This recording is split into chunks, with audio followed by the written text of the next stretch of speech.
Bueno, ustedes serían como de este día la única charla virtual que tenemos.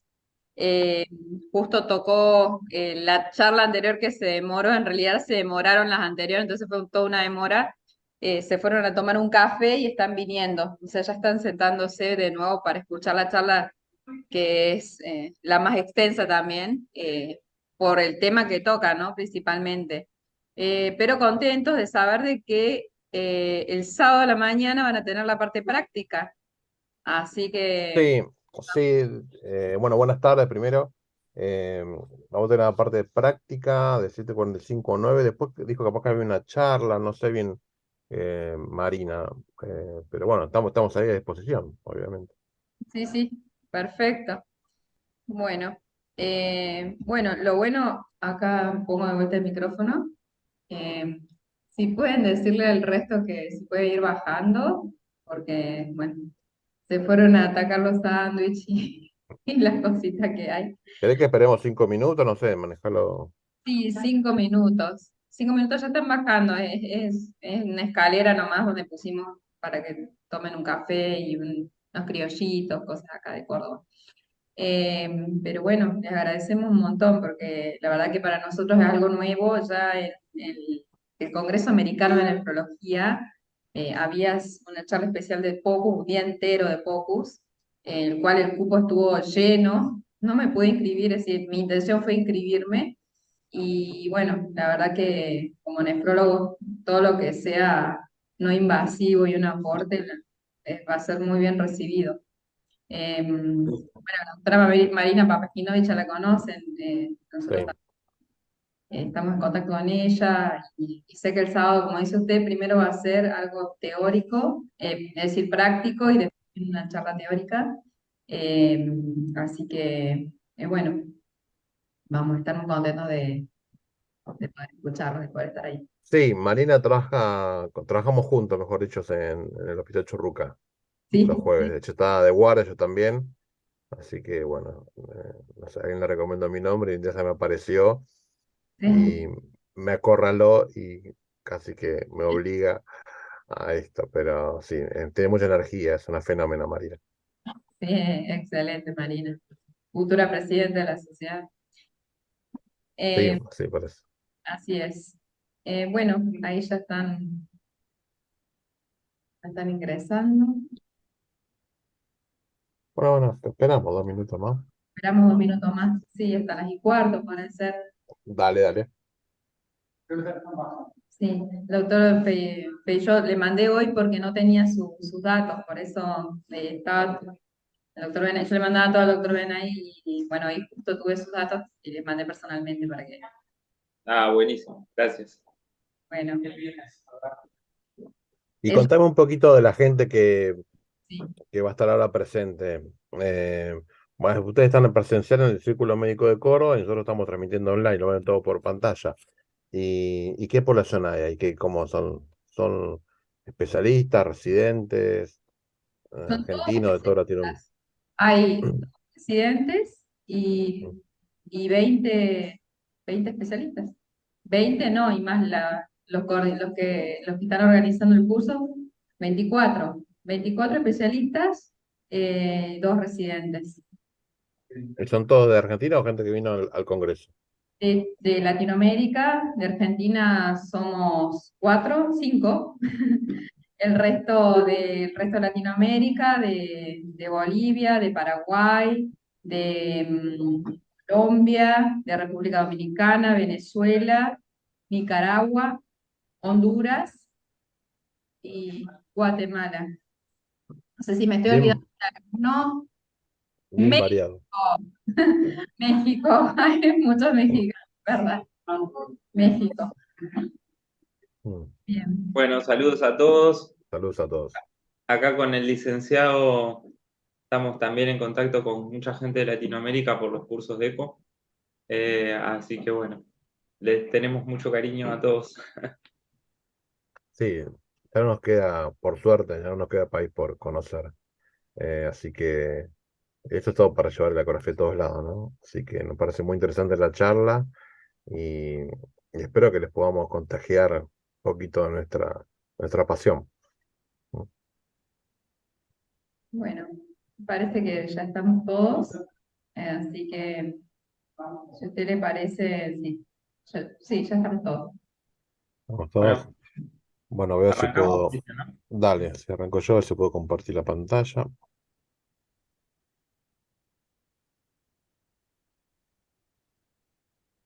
Espera, ¿eh?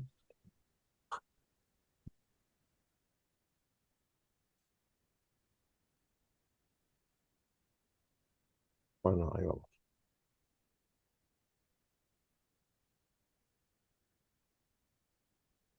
¿Se ve ahí? Sí, se ve Sí, se perfecto. ve bien. Perfecto. Ahora pasa justo pasó el control acá arriba y me tapa todo. Este, voy a apagar mi video así no nos molesta.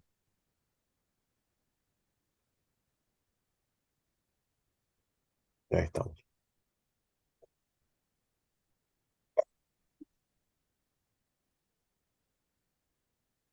Ahí. Bueno.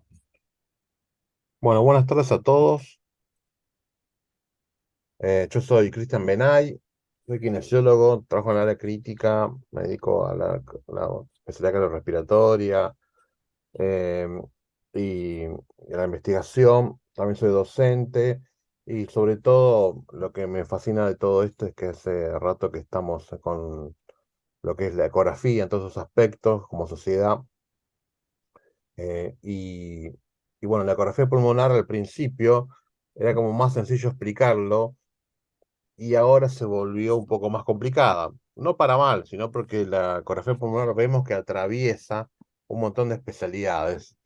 Y en este caso, bueno, es interesante poder aportar los usos que se le puede dar y las características especiales que se le pueda dar entre la ecografía pulmonar y la especialidad en nefrología. Así que al principio, hace varios años, hablar de esto era más fácil, ahora se está complicando, pero bueno, dentro de todo lo que se pueda hacer, nos vamos a poner de acuerdo para tocar estos temas, ¿sí?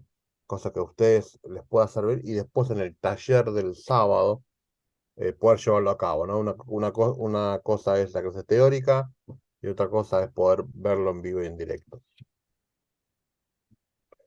La ecografía, la verdad que existe de la década del 40 y de la década del 50 se aplica en seres humanos eh, para resorte médico, ¿sí?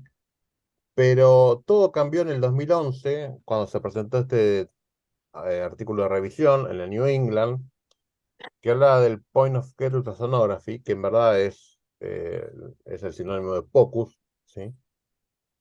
Y empezó a plantear el uso, un cambio de paradigma y un cambio en el uso del ecógrafo. Normalmente antes el ecógrafo lo utilizaban solo los imagenólogos o los especialistas en imágenes, o radiólogos, depende en qué país. Y la verdad que ahora se vio que si lo puede usar cada especialista y aplicarlo en su campo de trabajo, tiene un montón de ventajas. Y bueno, una de esas ventajas puede ser evitar las agudizaciones. En el área crítica se habla mucho de que ya está comprobado que baja la mortalidad, resuelve un montón de problemas. Y eso produjo la primera revolución, que fue sacar, ¿sí?, la ecografía del consultorio de imágenes. Entonces ahora lo que se trabaja bajo este concepto, este paradigma del POCUS, es hacer la ecografía al pie de la cama, junto al examen físico, de integrarlo, ¿sí? O en el lugar donde esté el paciente. Entonces, ahí ya sacamos, ¿sí?, la ecografía del consultorio de imágenes. La segunda revolución es que ya no lo hace el especialista en imágenes. ¿Quién lo tiene que hacer entonces? Bueno, lo tiene que hacer aquel profesional que trabaje con el paciente, conozca el estado previo, conozca el estado actual y tome decisiones sobre ese paciente. Ahí se produce la segunda revolución. Lo que hace el concepto POCUS es básicamente responder preguntas dicotómicas, ¿no? Agarra una pregunta clínica y la transforma en una pregunta dicotómica y la contesta con el ecógrafo. Por ejemplo, es una mala pregunta, eh, decir, ¿por qué le duele o por qué le falta el aire al paciente? ¿Por qué el paciente tiene disnea? La pregunta ideal sería, ¿tienen el motor sí o no? Lo contestamos mediante el ecógrafo. Bueno, y así sucesivamente. Recordar que el uso de la ecografía no viene a reemplazar nada, simplemente nosotros creemos como concepto que lo importante es integrarlo al examen físico para mejorarlo. Permite una evaluación dinámica, no solo sirve para el diagnóstico, no solo sirve para contestar una pregunta en un determinado tiempo, sino que también permite realizar a lo largo de un tratamiento y de esa manera tener una evaluación dinámica. O sea, hacer un diagnóstico, proponer un tratamiento y después evaluar dinámicamente si el tratamiento va por el mejor camino o no. Entonces, uno también puede utilizar la ecografía como herramienta de monitoreo. Dijimos que se puede usar en cualquier lugar, ¿sí? Y en eso también nos ayuda el avance tecnológico, que a veces se produce equipos más chicos, ¿sí? Fíjense, en este caso en una evacuación para descartar una motora, si no en el aire se complicaría de más. En ambientes hostiles se puede utilizar, e incluso se puede utilizar en ambientes de cero gravedad. Y acá está la tercera revolución.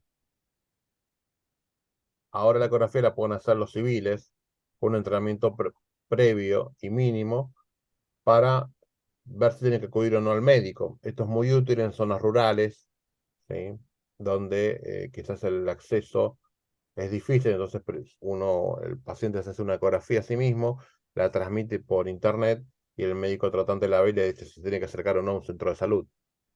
Bueno, todas estas ventajas del POCUS básicamente se reducen, en el caso del nefrólogo, creemos nosotros, para no ir al consultorio de imágenes, sería la primera ventaja, y la segunda ventaja que la haga el propio especialista. No creo que hagamos ecografía, ¿sí? En un medio hostil. Ya se estudió el impacto del uso o del agregado de la habilidad de hacer ecografía. Acá tenemos dos ejemplos, en este caso son dos cardiólogos, ¿sí? Pero esto se transpone en todas las demás especialidades. Tenemos el médico número uno, que es un médico especialista, que tiene un examen físico determinado, que es muy superior al médico 2, el cual no tiene la especialidad, ¿no?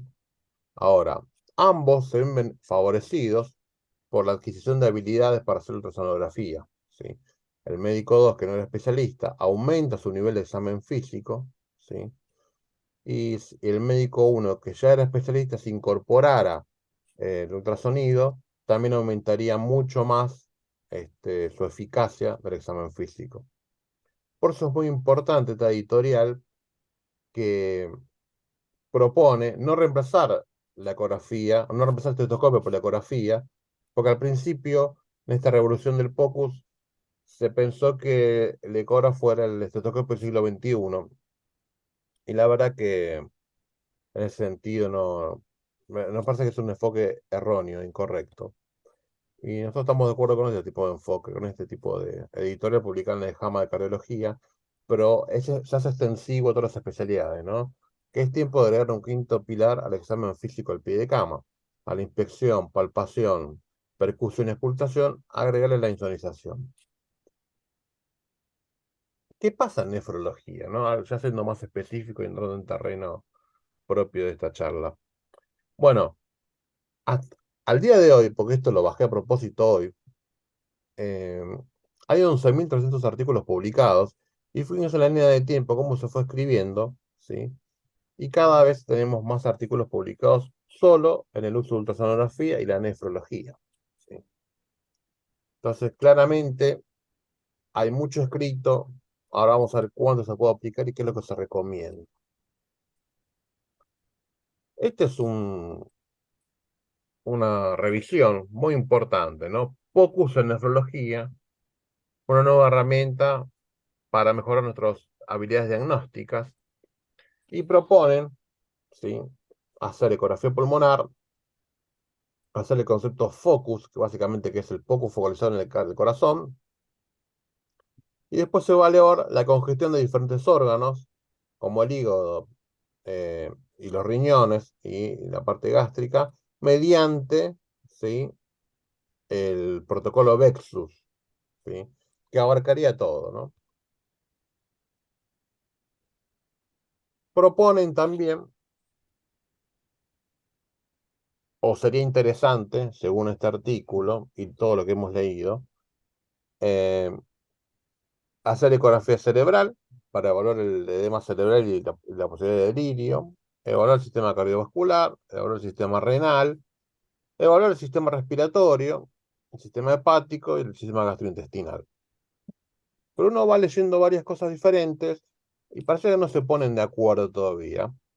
Coratala, les recomiendo que lo sigan, es un autor muy, pero muy interesante y muy importante en esto, propone pues, preguntas focalizadas y habla de hacer ecografía pulmonar, renal, medir la vena cava y ver el corazón mediante la ventana subcostal y lo que es la vejiga, ¿no? Ecografía central en la vejiga. Y marca 8 puntos de acceso, ¿sí? Y no más de 5 o 7 minutos para hacer y responder estas preguntas.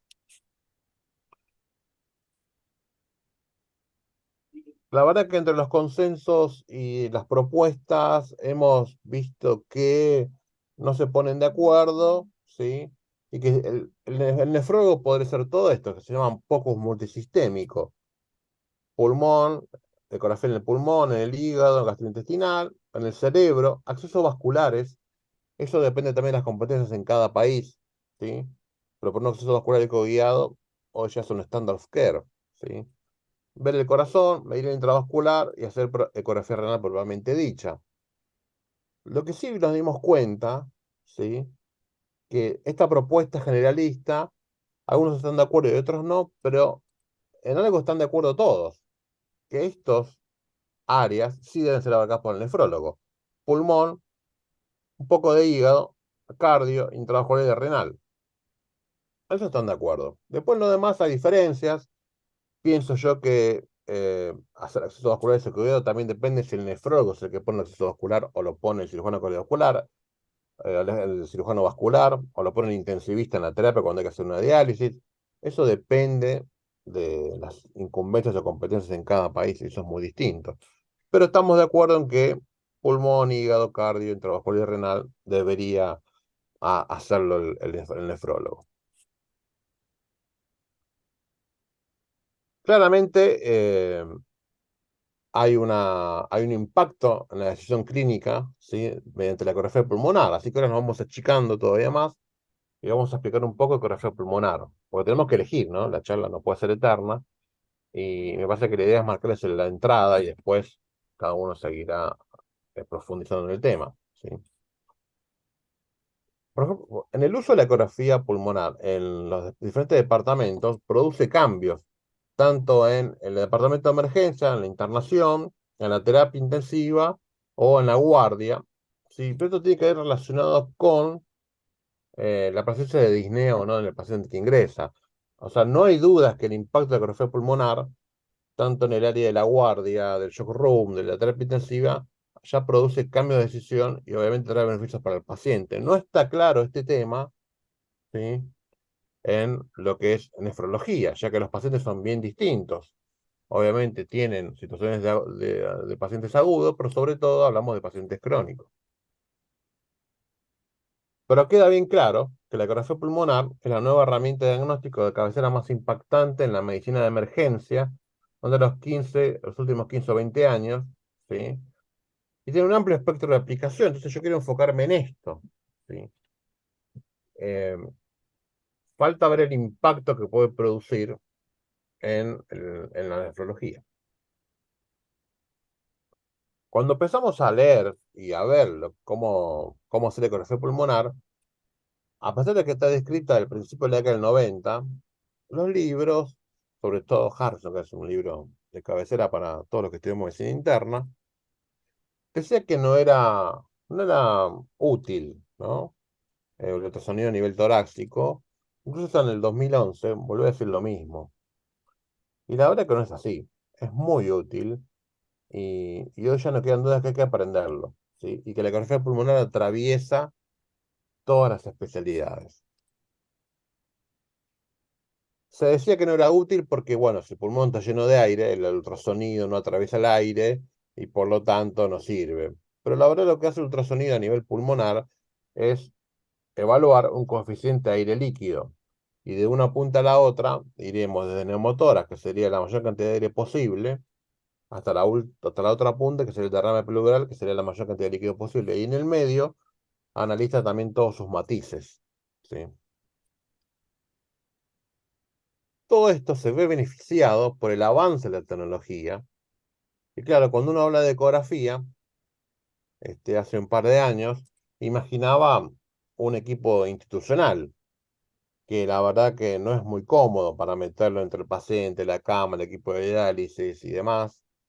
Y no tienen batería, así que si uno quería ver varios pacientes, tenía que apagarlo, desenchufarlo, trasladarlo, volverlo a prender, esperar a que carguen todos los programas y después hacer la ecografía. Eran incómodos.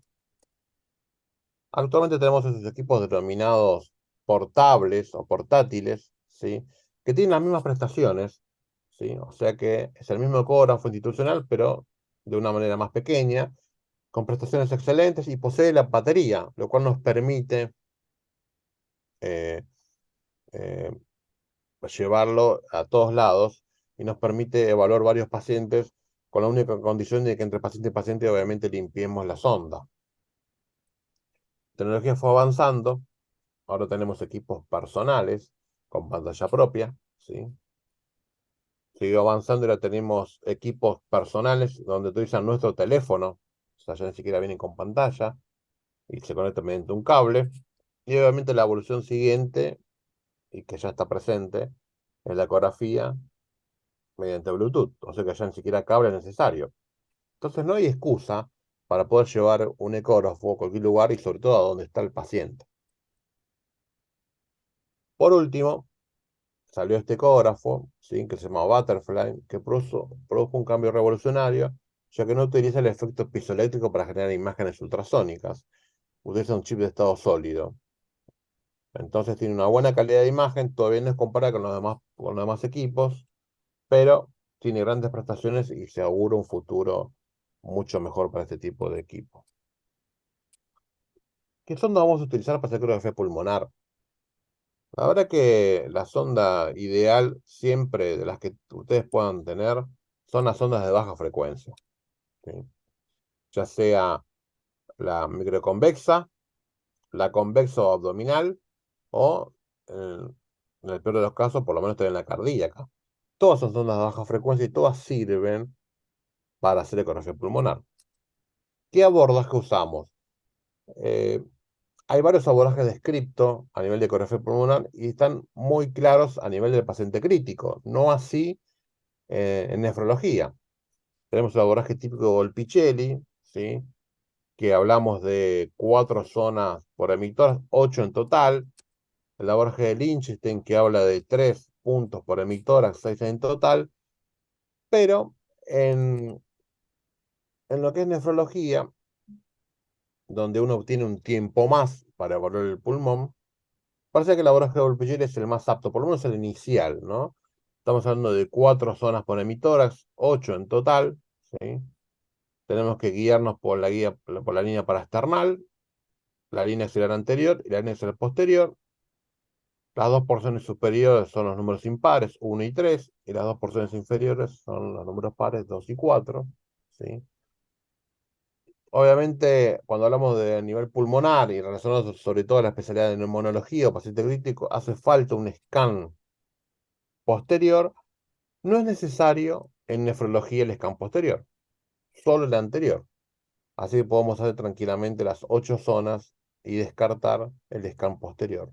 Ahora uno va leyendo sobre la ecografía pulmonar en nefrología y hay abordajes de 12 zonas y hay un abordaje de 28 zonas, ¿sí?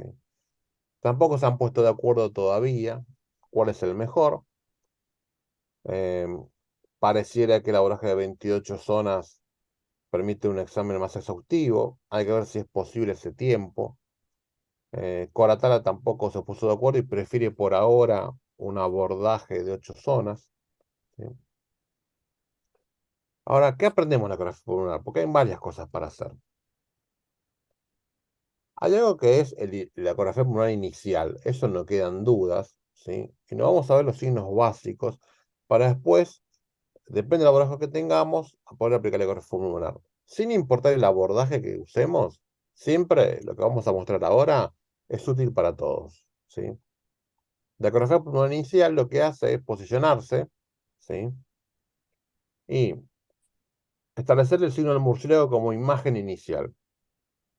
¿Cómo se siente el murciélago? Bueno, esto es la costilla. Acá tiene la cabeza del paciente, acá tienen los pies del paciente.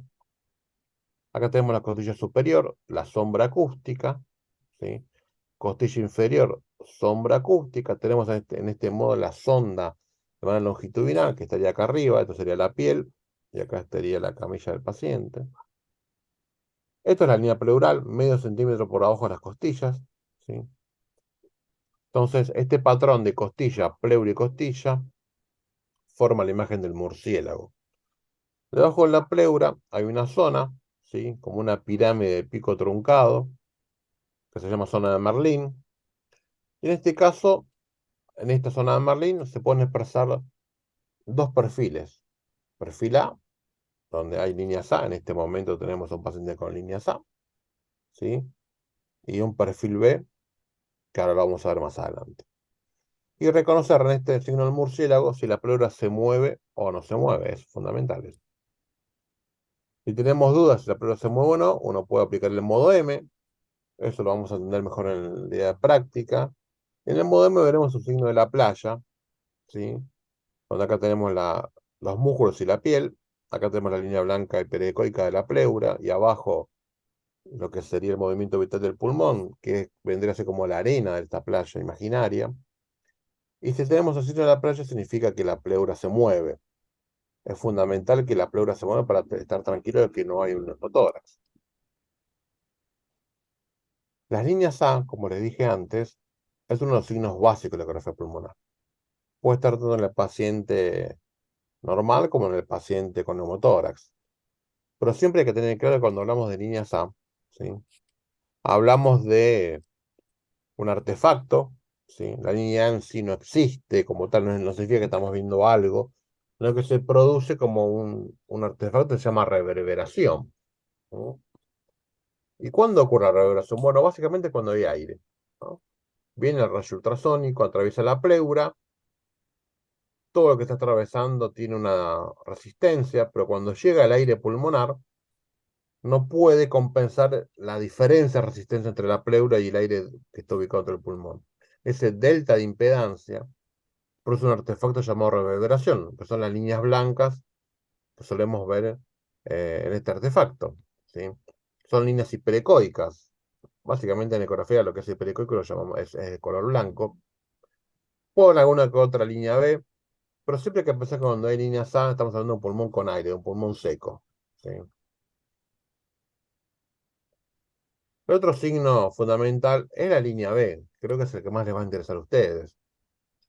La línea B, como ustedes verán, es un signo de que parte de la pleura, es vertical, y ocurre cuando está aumentada la densidad pulmonar, básicamente cuando hay agua, ¿sí? Acá lo tienen presente. También es un artificio, es algo artefactual, es algo que no es real. El artificio se llama cola de cometa, y ocurre cuando empieza a aparecer al menos 5% de líquido en el intersticio, y el ecógrafo no puede diferenciar el septo interlobulillar y la gota de agua. Tiene su origen en la línea pleural, es bien definido, blanco, hiperecoico, va hasta el final de la pantalla. Borra las líneas A, porque las líneas A significaban aire y pulmón seco, las líneas B significan humedad, así que el pulmón está seco o está mojado. Se mueve con el lune sliding, se mueve con el movimiento pleural, que siempre tienen por lo menos 10 centímetros de profundidad. Entonces acá tenemos los signos básicos para empezar a comprender y utilizar en la ecografía pulmonar. Las líneas A, las líneas B y el movimiento pleural, el lune sliding, ¿sí? Siempre todo lo vemos a través del signo del murciélago. Hay 4 síndromes clásicos de ecografía pulmonar. Síndrome intersticial, neumotórax, derrame pleural y condensación. Probablemente la parte de condensación no sea necesaria para ustedes, no nos interesa, así que vamos a hacer hincapié en el derrame pleural, síndrome intersticial y neumotórax. Siempre el scan debe ser primero en las caras anteriores, ¿sí? En los 4 puntos anteriores y después en los otros 4 puntos posteriores. Empezamos desde anterior en un paciente en supino, ¿sí? Y ahí deberíamos ver que hay ausencia de movilidad pleural. Eso nos podría indicar presencia de neumotórax. No todas las inmovilidades pleurales significan neumotórax, pero hay un porcentaje. El neumotórax es más fácil descartarlo que confirmarlo. ¿Y cuándo se descarta? Bueno, cuando hay un sliding, cuando hay líneas B, cuando hay signo de la playa o cuando la presencia del doble color, de riego sanguíneo dentro del pulmón. Todos estos signos presentes, cualquiera de estos signos presentes, descarta el neumotórax. Si vemos líneas B en la cara anterior del pulmón, no hay neumotórax. Si vemos movimiento pleural, no hay neumotórax. Y el signo de la playa, que era pasar el modo M, es un subrogante del movimiento pleural, tampoco habría neumotórax. ¿Por qué no hay neumotórax? Bueno, normalmente en un pulmón tenemos las dos hojas pleurales, la que se mueve es la visceral, y eso es lo que detecta el ultrasonido. Cuando si hubiera presencia de neumotórax, el rayo directamente no pasa y no puede ver el movimiento de la pleura visceral. Así que por eso, cuando uno ve líneas B, puede estar seguro que el rayo pasó, la pleura, llegó hasta el intersticio y volvió. Así que recuerden, cuando hay líneas B no hay neumotórax. Y bueno, después hay un detalle también que es aplicar el doble color, ¿sí? Si uno ve riego sanguíneo, se aplica el mismo concepto que antes, significa que el rayo pasó y volvió con la información de que hay riego sanguíneo. O sea que no hay neumotórax. ¿Cuándo lo confirmamos? Bueno, primero no tiene que haber ningún factor, ningún signo de descarte. Debe estar ausente el movimiento pleural, no debe haber líneas B y no debe haber pulso pulmonar. Pues tiene que estar presente el lung point. El lung point es un signo específico de neumotórax. ¿Sí? Esto es un paciente, esta es la pleura, y fíjense que la pleura no tiene un movimiento propio. Se mueve el músculo, pero no se mueve la pleura en sí misma. Esto posiblemente sea un neumotórax.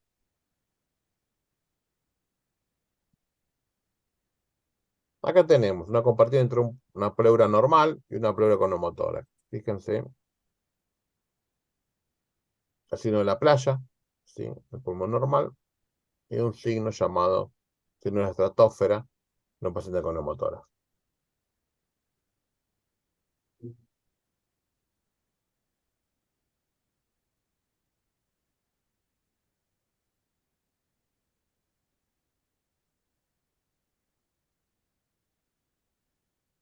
Cuando la pleura no se mueve, como en este caso, uno aplica el modo M, que lo tenemos acá en una línea puntiaguda, punteada, perdón. Vamos ahora el signo de la estratosfera. Esto significa que la pleura no se está moviendo, o por lo menos, mejor dicho, se mueve, pero nosotros no lo podemos ver porque hay aire entre la pleura.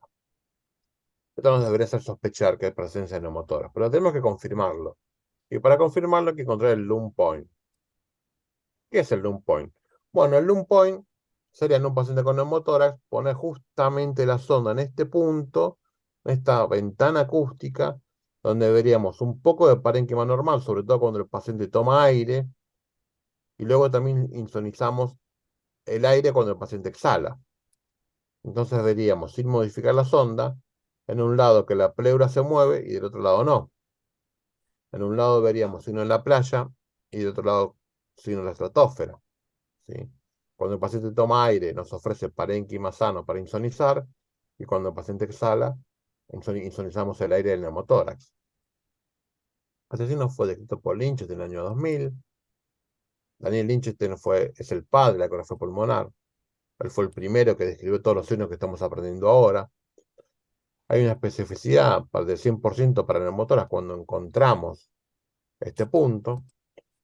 Y entonces se no lo descarta porque puede ser que el operador no lo encuentre, ¿no? Ahora vamos a hablar del síndrome intersticial, ¿sí? Creo que es una de las cosas más importantes para el nefrólogo, que el nefrólogo debe tener en cuenta. Acá tenemos que enfocarnos en el artefacto llamado cola de cometa, esta línea B, ¿no? Ocurre cuando hay una reflexión, ¿sí?,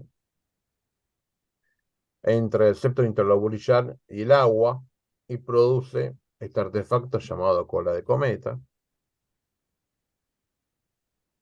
Y nosotros tenemos que pensar cuando vemos las líneas B en el tipo de congestión, ¿sí?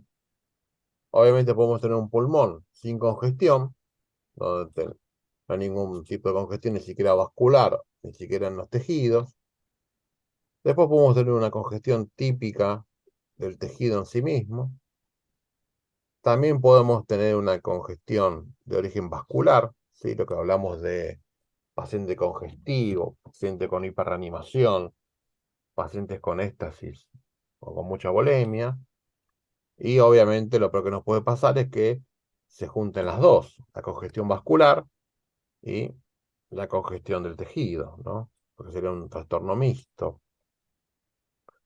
Y bueno, en los pacientes con diálisis esto es muy habitual. Así que es importante saber dónde estamos. El síndrome intersticial se hace siempre en la cara anterior del tórax, en los 4 puntos anteriores, ¿sí?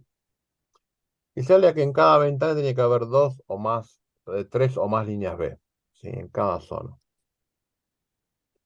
Obviamente hay una progresión, ¿sí? Y cuando peor es la progresión, mayor es la gravedad del edema. Las líneas B, a mayor cantidad o mayor número, peor va a estar el paciente. Un paciente que a la mañana está así y a la tarde se encuentra de esta manera, es un paciente que empeoró. Y en esta última imagen de la derecha, tenemos un paciente con encharcamiento alveolar. ¿Qué pasa en el paciente que tenía líneas A y ahora tiene líneas B? ¿Qué fue lo que pasó? ¿Por qué explica esto? ¿Qué significa tener líneas B? Bueno, Darín Lynch hizo un estudio donde a más de 100 pacientes, creo que 116 pacientes con líneas A, hablamos de un pulmón seco, se empezó a administrar fluidos por vía periférica y los iban midiendo todo con un Swan-Ganz. Cuando los pacientes tenían o empezaban a aparecer las líneas B, él cortaba la administración de fluido y los medía con el Swan-Ganz y anotaba la presión a la cual aparecían las primeras líneas B, ¿sí? Entonces tenía un paciente con una línea B que no pasa nada, sobre todo predominan líneas A, y cuando aparecen las líneas B, ahí cortaba. Bueno, listo. Tomográficamente uno lo puede imaginar de esta manera, lo puede imaginar, no, es de esta manera.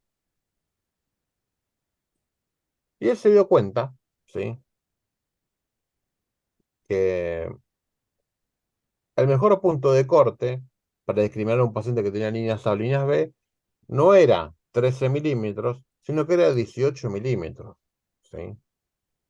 Entonces, cuando un paciente tiene líneas A y de pronto tiene líneas B, podemos estar casi seguros que tiene por lo menos 18 centímetros de mercurio de presión Wedge medida con Swan-Ganz. Entonces, la línea B es un buen subrogante de congestión pulmonar, sin necesidad de meterle un catéter Swan-Ganz. La línea B es un signo, ¿sí?, ecográfico pulmonar que es compartido por un montón de enfermedades, ¿sí? Entonces la idea es caracterizarlo, ver su distribución, si es focal o difuso, su extensión, si es unilateral o bilateral, la homogeneidad, si hay diferentes patrones, ¿sí?, y su aspecto de la línea pleural. Bueno, en el caso del enfoque del nefrólogo, esto es mucho más sencillo. La distribución siempre va a ser difuso, porque va a abarcar las 4 zonas anteriores. Siempre el diagnóstico de síndrome intersticial se hace en las 4 zonas anteriores. La extensión siempre va a ser bilateral. El patrón que va a haber en cada zona va a ser siempre el mismo, o sea que va a ser un patrón homogéneo. Ahora vamos a hablar de los patrones. Y el aspecto de la línea pleural siempre va a ser liso. Así que esto simplifica mucho más la comprensión del síndrome intersticial desde el punto de vista del nefrólogo. El patrón, que es lo único que habría que definir, es el patrón que presenta en un momento dado el paciente que ya tiene síndrome intersticial. Y va de menor a mayor compromiso, líneas B7, cuando las líneas se pueden separar al menos 7 milímetros. Ya cuando las líneas B aumentan el número, se van juntando entre sí, hablamos de líneas B3. Y cuando ya las líneas B no la podemos individualizar, no la podemos definir, hablamos de líneas B coalescentes. Estos son los diferentes tipos de patrones. De menor complejidad a mayor complejidad, B7, B3, líneas B coalescentes. Volviendo a anterior, la distribución siempre va a ser difuso, la extensión va a ser bilateral. El patrón va a ser uno de estos tres que recién hablamos, B7, B3 o coalescentes. Y la línea pleural siempre va a ser lisa, así que eso lo facilita mucho la comprensión del síndrome intersticial en el paciente renal. Básicamente usted tiene que enfocarse en este tipo de imagen, ¿sí? Línea pleural lisa, distribución en todo el tórax anterior, mismo patrón para todos, ¿sí? Y una extensión bilateral.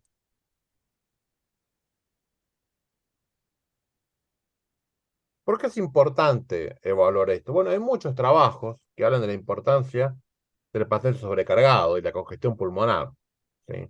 Sobre todo en pacientes en hemodiálisis. Acá es un trabajo sencillo, publicado en el 2018, y lo que hicieron, ¿sí? Fue evaluar a los pacientes y ven la prevalencia de las líneas B. Estamos en el gráfico de acá abajo. Hablaron de paciente leve, cuando tenía menos de 14 líneas B. Acá utilizaron un escaneo de 28 zonas, que quede claro. Cuando el paciente en total tenía líneas B entre 15 y 30, ya era moderado, ¿sí? Y cuando ya era un paciente más severo, significaba que tenía más de 30 líneas B. Lo fueron clasificando, 80 y pico de pacientes, ¿sí? Y fueron viendo qué pasaba en un seguimiento de varios días, pues ya ha pasado el año, ¿sí? Y se dieron cuenta que aquellos pacientes que eran clasificados, ¿sí? Que tenían un control en la mayoría del tiempo, menor a 14 líneas B en total, tenían menos probabilidad de eventos, sobre todo cardiovasculares y generales para la mortalidad, que los demás grupos, ¿sí?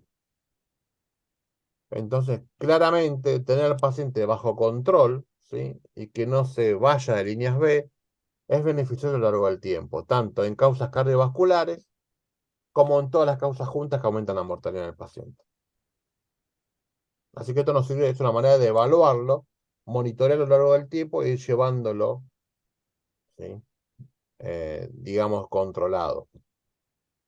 Fíjense, el grupo más leve tuvo menos probabilidad de eventos que el grupo moderado y que el grupo severo y que el grupo moderado. Hay que tener en cuenta que muchas enfermedades comportan este signo, pues ya les di las tácticas, los tips, para que no se confundan. Acá no hablamos de neumonía, no hablamos de distrés, hablamos de síndrome intersticial sencillo, ¿sí? Se puede monitorear la evolución, y en este caso puede pasar que las líneas B tengan un origen pulmonar. Esto también hay que saber diferenciarlo en el momento de la evaluación. Otro síndrome importante sería el derrame pleural, ¿sí? Siempre lo vamos a ubicar en la zona de declive, en el paciente en supino, tenemos que ir a la zona, digamos, 3 y 4, ¿no? La zona que están entre la línea axilar anterior y la línea axilar posterior, ¿no? La zona que sufre la gravedad. El líquido del derrame pleural se junta ahí. El derrame pleural, el líquido, ¿sí? Que está en la base pulmonar, se ve necoico, se ve negro, ¿sí? Se puede complicar con tabiques o septos, ¿sí? Pero cuando hablamos de hiperreanimación o de congestión, no suele pasar esto. Y el pulmón flota en el derrame. Se vería de esta manera, ¿sí? Acá tenemos el hígado, esta línea blanca es el diafragma, el pulmón colapsado y todo el líquido del derrame pleural, que se ve negro, se ve oscuro, se ve anecoico en idioma ecográfico. Acá tenemos dos signos, el signo de la medusa, que es el pulmón flotando libremente en el derrame, y el signo de la espina, que es ver, en este caso, la columna vertebral. Normalmente uno no debería ver la columna vertebral, porque no llega tan lejos atravesando el aire el rayo ecográfico, Pero si la vemos es porque el aire, perdón, el líquido permite atravesarlo y llegar hasta la cortical. Estos dos signos nos hablan de la presencia de derrame pleural. Este signo es más chiquito, ¿sí? Si el derrame es más chiquito, veremos en el signo del murciélago cómo las dos hojas pleurales están separadas y tirando líneas imaginadas podemos ver el signo del cuadrilátero. Si aplicamos el modo M es un modo, como les dije antes, que lo que hace es trabajar en función del tiempo, ¿sí? Vamos a ver cómo oscila la pleura en el líquido pleural, ¿sí? Se llama signo del sinusoide. Hay que tener en cuenta el signo de la medusa, el signo de la espina, el signo del cuadrilátero, el signo del sinusoide, se presencia no de tabique como en este ejemplo, ¿sí? Y esto hay que hacerlo siempre con sonda de baja frecuencia, pero si uno quiere drenar esto, puede utilizar sonda lineal y quiere el drenaje y la punción y hacer una punción o un drenaje codiado. ¿Qué pasa con la curva de aprendizaje? Bueno, por lo que estuve buscando, es muy variado, no se han puesto todavía de acuerdo qué enseñar, entonces no se pusieron de acuerdo, si no se ponen de acuerdo qué enseñar, no se puede evaluar cómo lo aprenden. Pero vamos a hacer un traslado de una especialidad a otra, en este caso de terapistas respiratorios, que no tienen experiencia, no tienen experiencia, son unos muy chiquitos, fueron solo 11, ¿sí? Pero tenían cero experiencia de uso. ¿Y de qué se dieron cuenta? Que con 3 o 4 horas de teoría y 15 o 16 pacientes de práctica, por lo menos en aquel momento, en el 2016, después del 12º scan, encontraron que ya no requerían ayuda de sus supervisores. ¿Qué es ayuda? Preguntar al que lo está supervisando cómo se usa el equipo, qué botones apretar, cómo poner la sonda y demás. O sea que uno después de 12 o de más de 12 scans, uno ya puede manejar el equipo, por lo menos a nivel pulmonar, de manera correcta. Y después del 12º scan, los hallazgos eran correctos en casi un 98%. Estamos hablando de un aprendizaje rápido. Ahora, esto habría que trasladarlo al nefrólogo, estudiarlo y ver qué pasa y cuánto tarda en aprender. En los médicos pasa algo parecido, ¿sí? En los intensivistas, pero habría que estudiar bien cómo será el impacto de la ecografía pulmonar y cuánto tardaría en aprender un nefrólogo que no tenga experiencia en esto. Pero por lo que vemos es sencillo. ¿Qué pasa en nefro? Bueno, hay varios intentos, ¿sí? Y hay ya currículum de entrenamiento en los fellowship para nefrólogos, ¿sí? Pero fíjense que son todos desde el 2020 para acá, ¿sí? Básicamente el año pasado. Todos hablan de integrar el POCUS, ¿sí? En el entrenamiento del nefrólogo. En español lo que tenemos es esto, un documento de consenso, que también es muy, pero muy abarcativo, habla de varias cosas, y todas estas que hablamos, ¿no? El POCUS en sí mismo, el pulmonar, de la vejiga, ¿sí? Colocación de excesos vasculares, un poco de cardio y sobre todo renal. En ese sentido también es una propuesta del año 2020, ¿sí? Pero bueno, falta definir varias cosas, ¿no? ¿Qué tiene que aprender el nefrólogo y en qué se tiene que enfocar? Les dejo este código QR que ustedes podrán escanear ahora mismo y les va a permitir acceder a la carpeta donde yo puse todos los artículos que utilicé para esta clase. Se lo pueden descargar, es una carpeta de Google Drive, así que los dejo el código QR 5 segundos y un poquito más. Si no, después el sábado en el taller lo vuelvo a repetir. Ustedes escanean este código, van a poder bajar toda la biblia que usé para esta charla.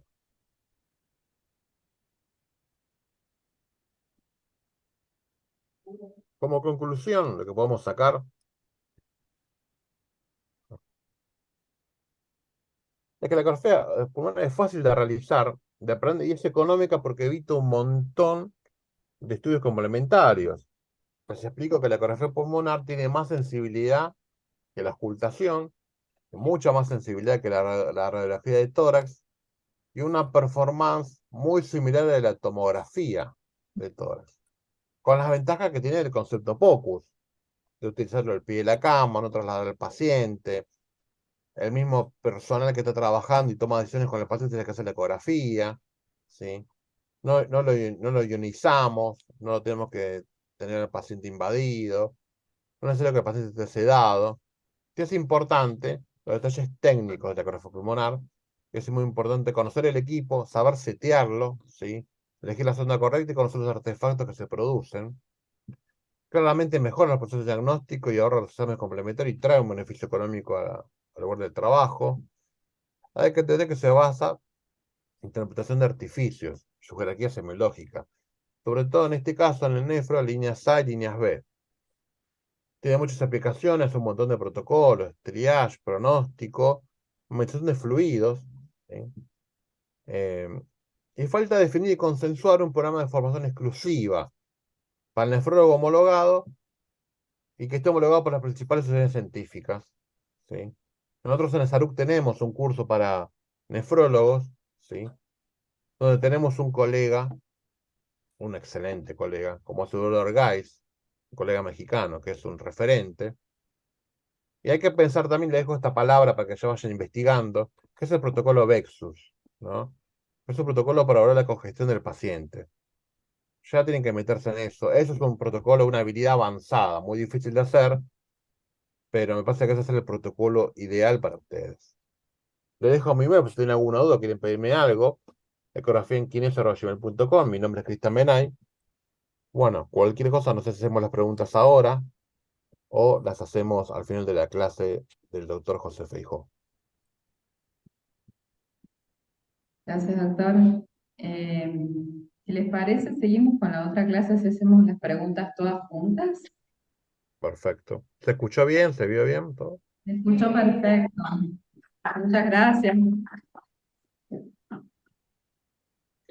Bueno, gracias Cristian, clarísimo. Pasamos a la segunda parte. Bueno, gracias primero por la invitación a este curso. Eh, Quiero presentarme, mi nombre es José Feijó, yo soy médico especialista en terapia intensiva, trabajo en dos hospitales de la ciudad de Buenos Aires, en el Hospital Militar Central y en el Hospital Bernardino Rivadavia, que es un hospital público. Soy instructor de ASARUC, que es una sociedad que se dedica a enseñar ecografía, y director de, bueno, uno de los cursos de esta sociedad científica, en la cual trabajamos junto con el licenciado Bainay desde sus inicios, hace unos cuantos años atrás. Bueno, primero explicarles un poquito qué es lo que vamos a tratar de ver hoy, ¿sí? ¿Qué es lo que vamos a hacer en los prácticos allá en Córdoba? Esto, POCUS. ¿Qué significa POCUS? Es un acrónimo de estas palabritas en inglés que significa Point of Care Ultrasound, ¿sí? Que no tiene una traducción exacta al castellano, sería ecografía a pie de cama o al lado de la cama del paciente, y tiene la característica, esto algo ya lo comentó Cristian, tiene la característica de tener una finalidad binaria, es decir, responder una pregunta en particular, por sí o por no. ¿Este paciente tiene uronefrosis? Sí o no. ¿Este paciente tiene neumotórax? Sí o no. En este contexto, lo que hace es ampliar el examen físico de los pacientes, por lo tanto, no sustituye ni compite con los especialistas en imágenes y tiene especial interés en procedimientos. Esto también hemos notado que hay mucho interés por parte de los nefrólogos, ya que colocan los catéteres de diálisis, así que bueno, hemos notado en distintas partes que tiene especial interés para ellos, no solamente la parte de la guía ecográfica del acceso vascular, sino de la detección del neumotórax. Así que es una disciplina que está creciendo en todas las especialidades y en particular en nefrología porque permite evaluar varios órganos en forma inmediata. Es por eso, y es una de las cosas que charlábamos recién con Cristian, decir, bueno, ¿se puede hablar de POCUS nefro?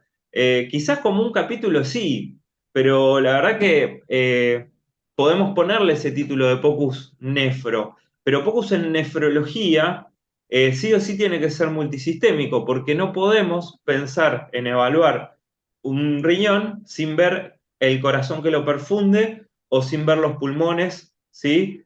O sin evaluar la presencia de líquido libre intraabdominal. Entonces, lo que vamos a desarrollar hoy, debido al tiempo que tenemos, es cuáles son las anomalías estructurales más grandes que podemos encontrar en los riñones en particular. ¿Sí? ¿Cómo vamos a usar el ecógrafo? Como un estetoscopio, un elemento externo, un objeto que actúa transformando información que pueda ser identificada por nuestros sentidos. ¿Qué es lo que hace el estetoscopio?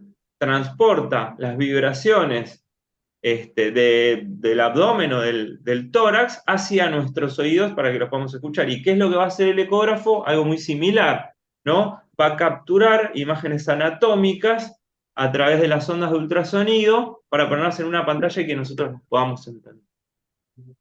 Al punto que se ha propuesto a la insonación como la quinta pata del examen físico, ¿sí? El examen físico lo conocemos clásicamente por sus 4 etapas, ¿no? La inspección, la palpación, la percusión, la auscultación, y le agregamos ahora este quinto pilar que es la insonación. ¿Qué traductor vamos a usar? Bueno, acá tenemos varios ejemplos. Tenemos el traductor microconvexo, que es el que pregona el doctor Daniel Lichtenstein, ya lo nombró bastante el licenciado Benay. Tenemos el traductor cardíaco o sectorial, el traductor lineal, el traductor convexo y el intracavitario. Básicamente vamos a poder usar cualquiera de ellos menos el lineal, porque no alcanza la profundidad suficiente como para alcanzar a ver los riñones, ¿sí? El resto podemos usar cualquiera. El microconvexo se propone como una sonda universal, ¿sí? Tiene frecuencias bajas. El traductor intracavitario es básicamente un microconvexo montado en una guía telescópica para ser introducido por orificios naturales y hacer ecografía transvaginal y transrectal, ¿sí? Y desde ya que el convexo y el sectorial son los que se imponen. En particular, a mí me gusta más usar el sectorial porque está justamente hecho para insonar entre las costillas. Y muchas veces la única ventana que tenemos para ver un riñón es entre las costillas, ¿sí?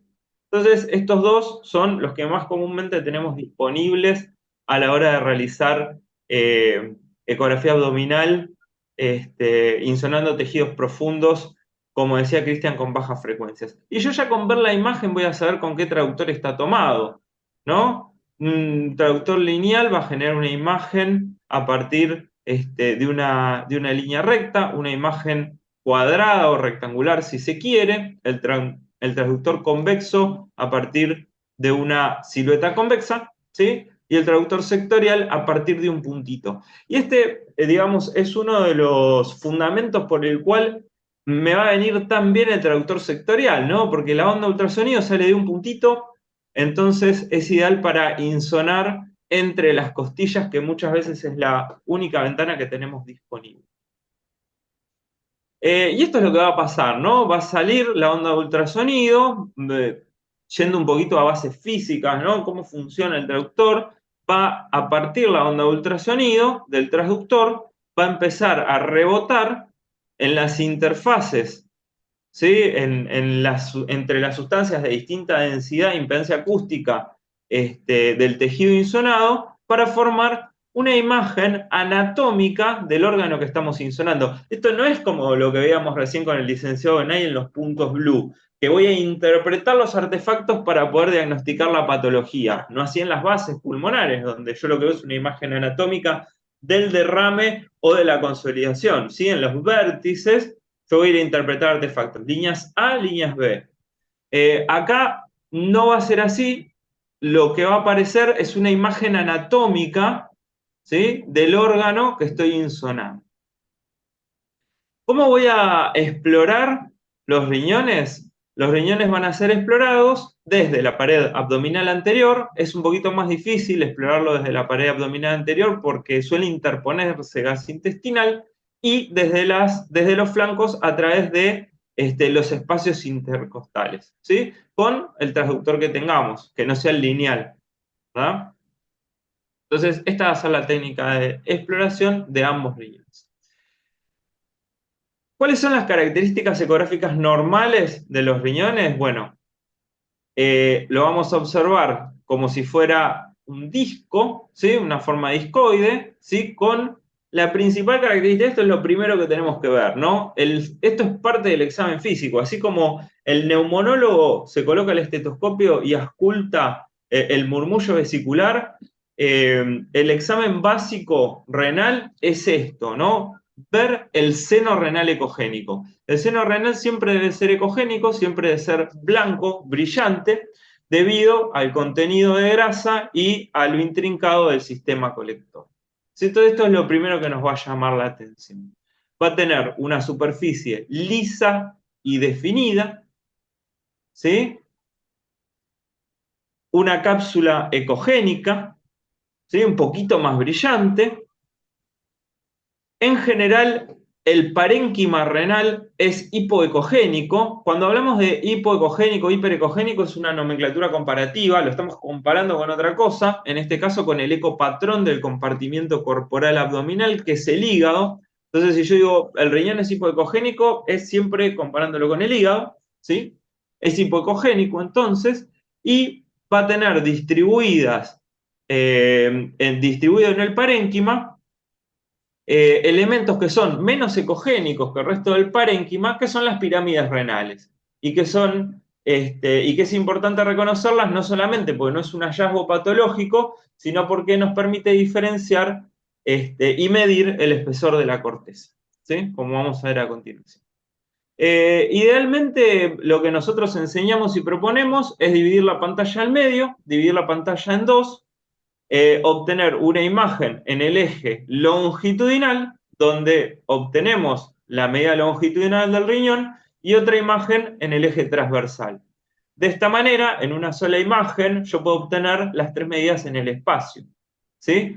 Hay que tener en consideración que siempre tiene que tener esa forma de herradura, ¿no? Porque si el riñón se ve redondito, es porque lo estoy insonando en uno de los bordes, ¿sí? En uno o en uno de los polos, en el caso del eje transversal, o en uno de los extremos, en el caso del eje longitudinal, ¿sí? Entonces, en una sola imagen yo ya puedo tomar todas las medidas del riñón.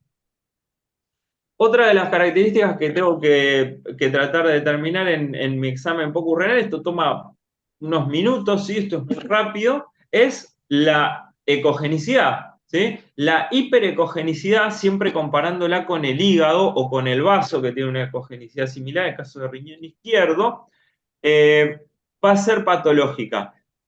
Pero hay que tener en cuenta, y por eso, y a esto viene también lo de entrenarse en ecografía multisistémica, que si yo tengo una ecogenicidad hepática aumentada, quizá una hiperecogenicidad renal pase desapercibida, como suele suceder en la esteatosis. Pero supongamos que tenemos una ecogenicidad hepática normal, la hiperecogenicidad renal debe llamar la atención, debe ser descripta en nuestro examen POCUS, y si bien es patológica, no es muy específica, ¿sí? Es bastante inespecífica.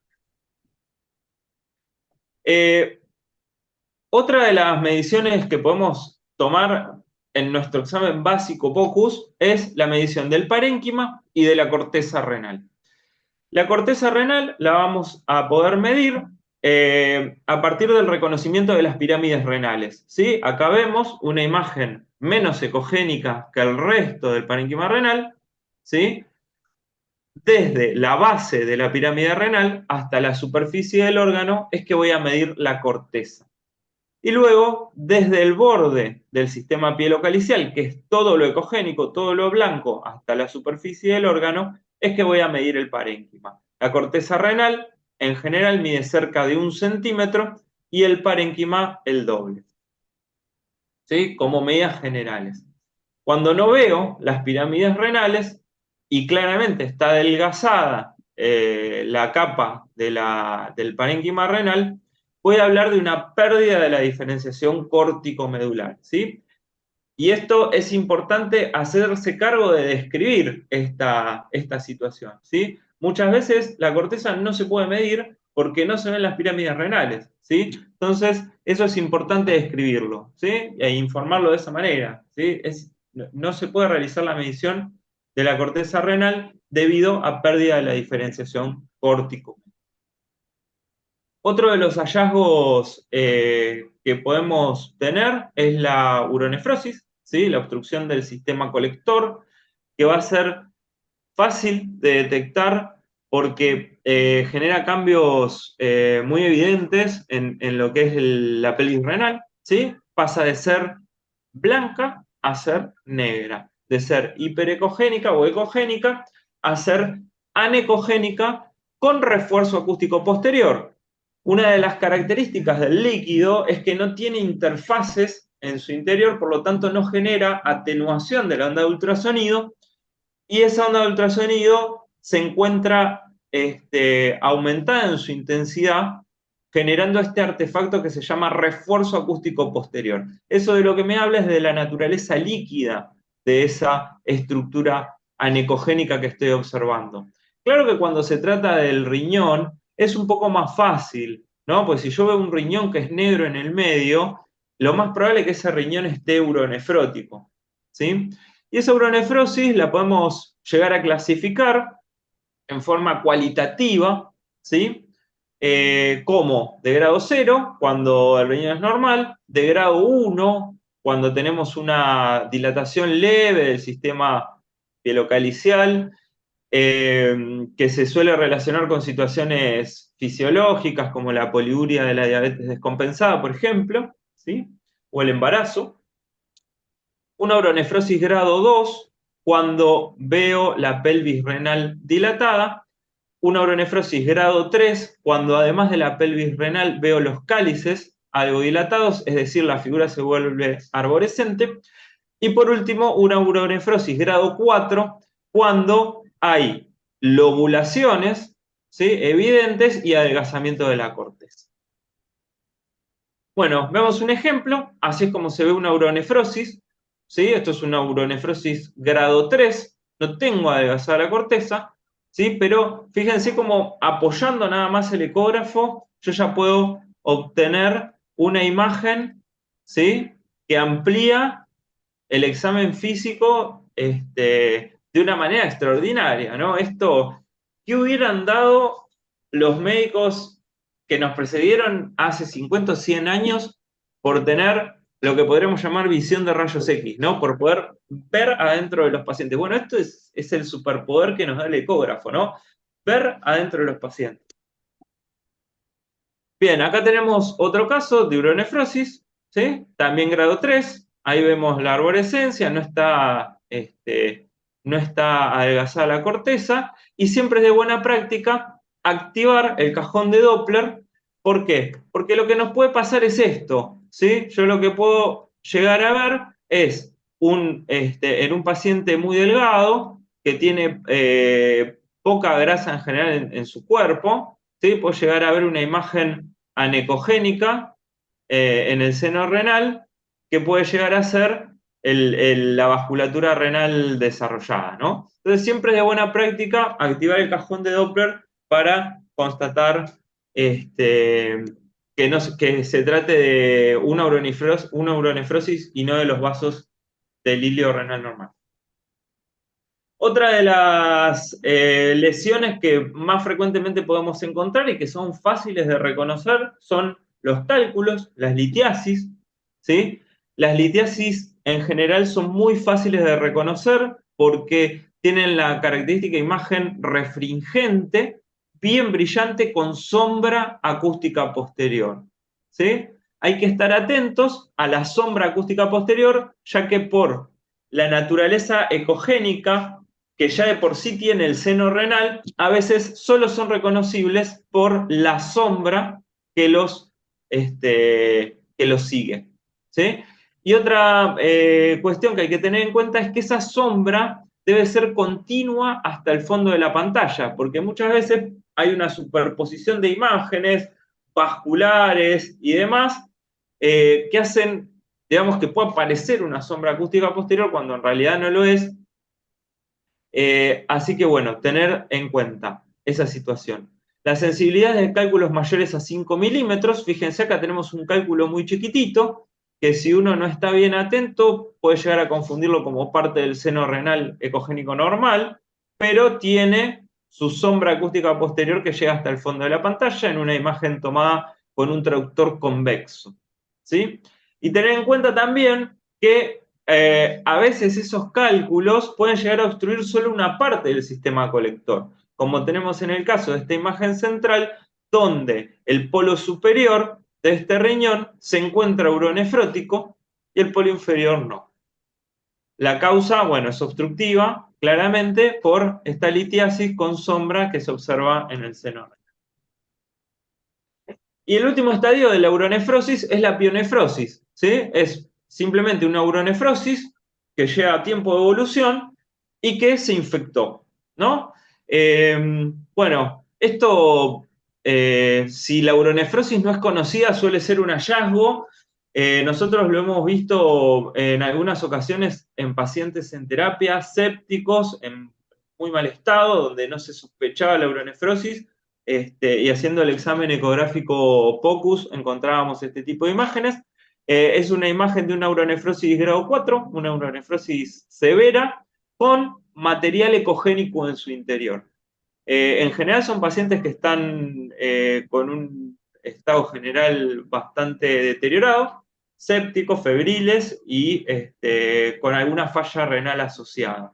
Si el otro riñón funciona bien, van a producir orina, ¿sí? En ese caso es más difícil todavía sospecharlo porque no suele pedirse de rutina el examen ecográfico renal, ¿sí? Y muchas veces se puede evidenciar la causa en el mismo examen POCUS, ¿no? Acá vemos la sombra acústica posterior de la litiasis como deja de manifiesto la causa de la obstrucción, ¿no? En este caso igual, fíjense las lobulaciones con material ecogénico en su interior, esos pus, ¿sí? Eso es esa orina estancada e infectada, que queda de manifiesto por, lo mismo que en el derrame pleural, ¿no? Queda de manifiesto por los ecos en su interior.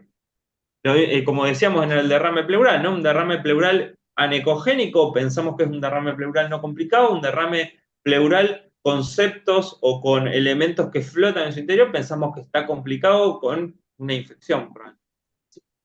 Bien, esto se repite en general para cualquier líquido.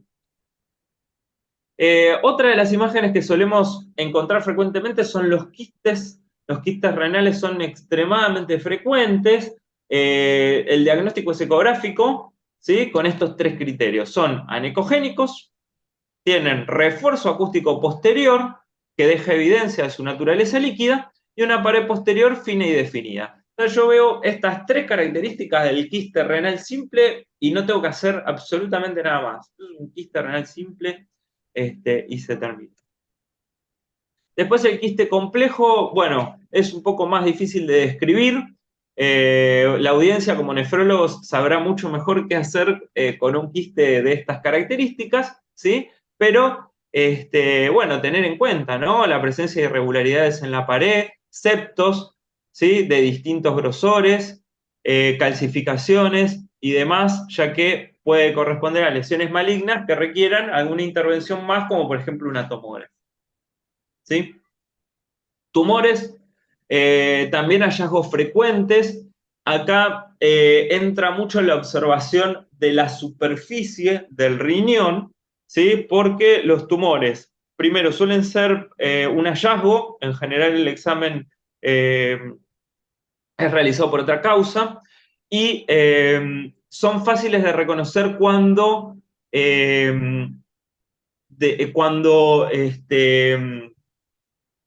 modifican la estructura externa del riñón, ¿sí? Cuando cambian esa superficie lisa y definida que suele tener la cápsula renal, ¿sí? Entonces, fíjense, acá vemos la imagen del riñón hipoecogénico respecto del hígado, ¿sí? Un riñón con un parénquima normal, con alguna pirámide por ahí, sin uronefrosis, ¿sí? Tomado con un traductor convexo, ¿sí? Bien en el centro, vemos acá la parte del hilio renal, ¿sí? Y un gran tumor que deforma su superficie y lo hace evidente. Bien.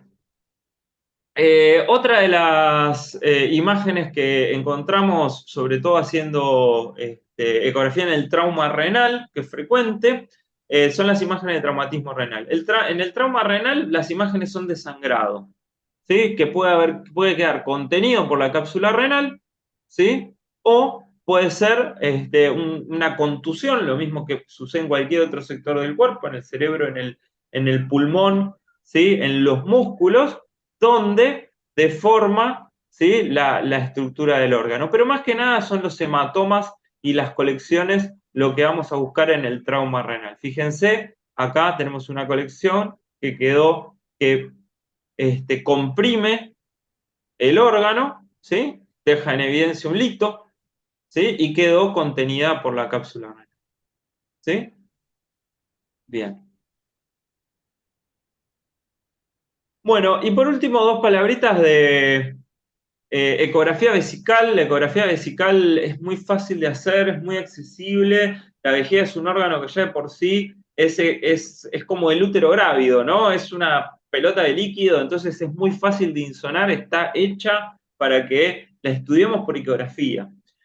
¿Cuáles son los beneficios del ultrasonido vesical? Determinar el volumen de la vejiga, residuo postmiccional, sin invadir. Es muy fácil y reproducible y además nos permite constatar el posicionamiento y la permeabilidad de una sonda vesical.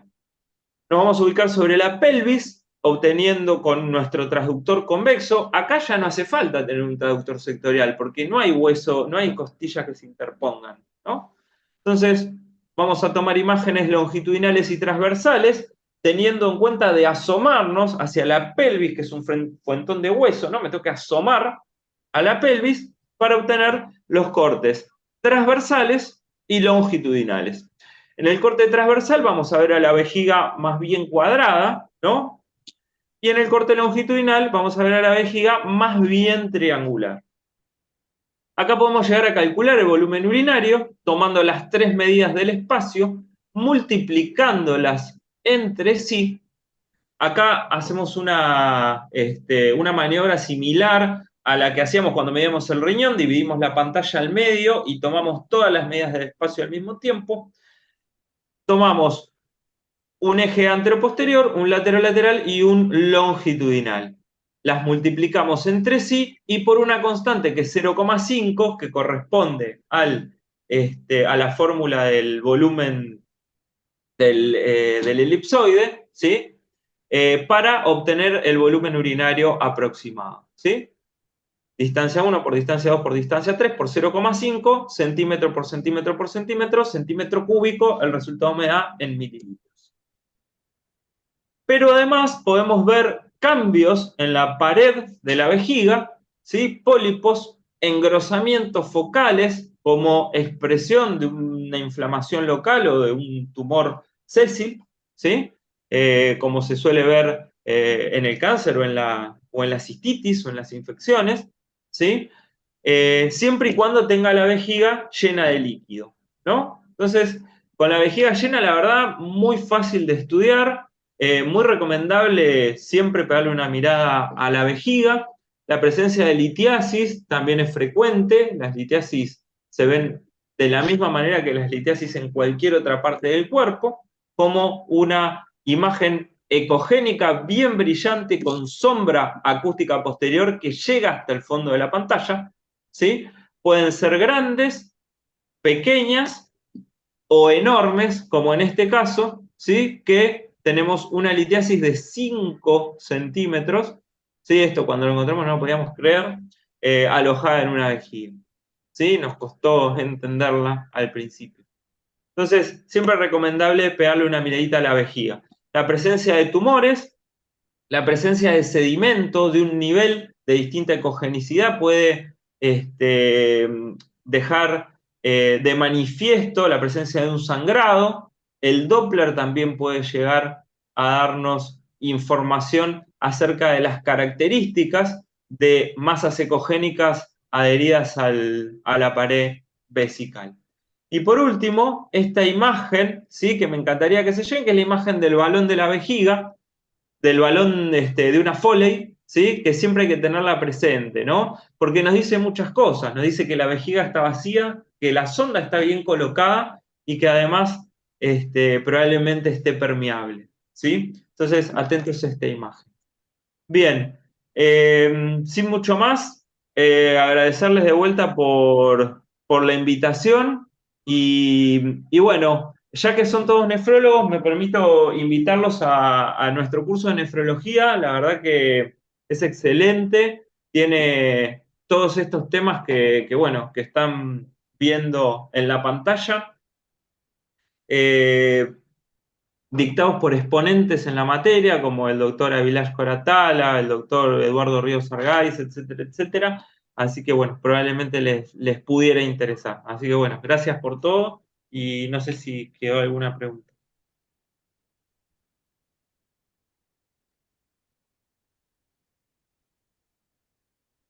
Gracias, doctora.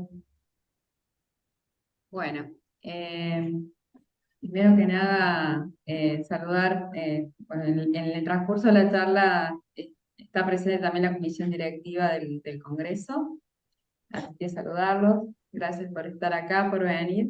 Y queda tiempo para dos preguntas, porque a continuación está la charla de la historia de la nefrología en Córdoba, así que al que quiera acercarse a hacer una pregunta.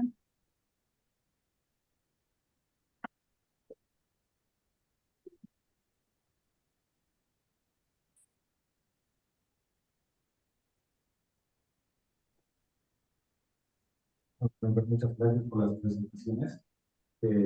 Realmente la ecografía pulmonar es futuro para los nefrólogos. Entonces, hay algunos temas ya controvertidos en relación a la ecografía para el nefrólogo. Por ejemplo, la medición de la vena cava inferior o el medir el diámetro y la coronariedad de los pacientes que están intubados. Para los nefrólogos es muy importante respecto a la valoración del volumen intravascular y el manejo de este tipo de pacientes. Por lo tanto, quería saber su opinión sobre medir la colapsabilidad mundial de los pacientes que están intubados. ¿Querés responderlo vos, Cristian? O... Sí, sí, no hay problema. Bueno, la vena cava es muy importante aprender a medirla, pero tiene sus detalles, que en el paciente que está ventilado cambia por completo. Si el paciente está dentro del paradigma de la ventilación mecánica protectiva, ya la medición hecha en la vena cava no sirve o no es confiable. Bueno, como todo monitoreo hemodinámico, si el paciente está con arritmia tampoco es confiable.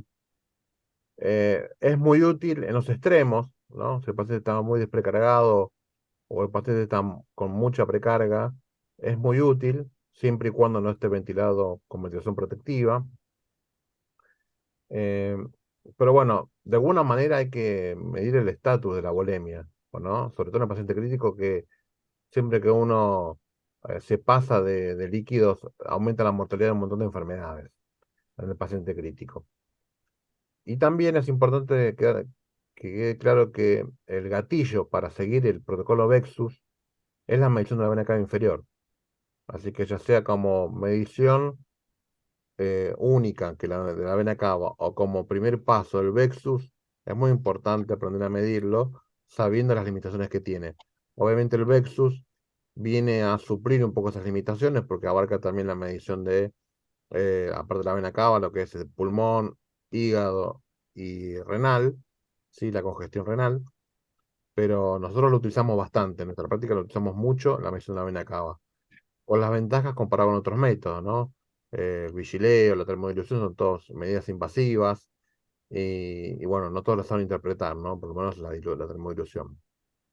Tener en cuenta respecto de vena cava que en el ventilado el punto de corte es distinto porque cambia al revés las presiones pulmonares, ¿no? Pasamos de tener presión negativa en inspiración a tener presión positiva. Entonces el punto de corte 12-18% para respuesta a volumen en el paciente hemodinámicamente inestable. En el paciente en ventilación espontánea 50%, ¿sí? Esos serían los puntos de corte. Exactamente. Em, entonces, en los grises hay que usar la fórmula, ¿sí? Que no esté confiada como los extremos. Y bueno, nosotros vemos la mayoría de veces vemos pacientes ventilados, así que Nos interesa la respuesta para no pasarnos y no perjudicarle el pronóstico de la enfermedad. Como utilidad es amplia y en el paciente crítico en el paciente crítico lo utilizamos bastante. No sé si contesté tu pregunta o si contestamos. Sí que sí. Muchas gracias. ¿Alguna otra pregunta?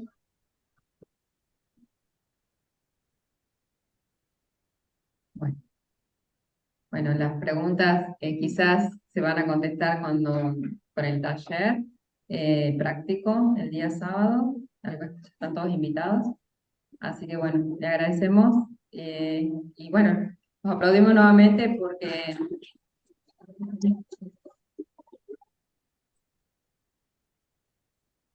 los esperamos en Córdoba. Bueno, Bueno, muchas nos vemos el gracias. sábado. Saludos a todos. Saludos, hasta luego. Gracias por la invitación. Chao. Totalmente gracias por la invitación. Gracias.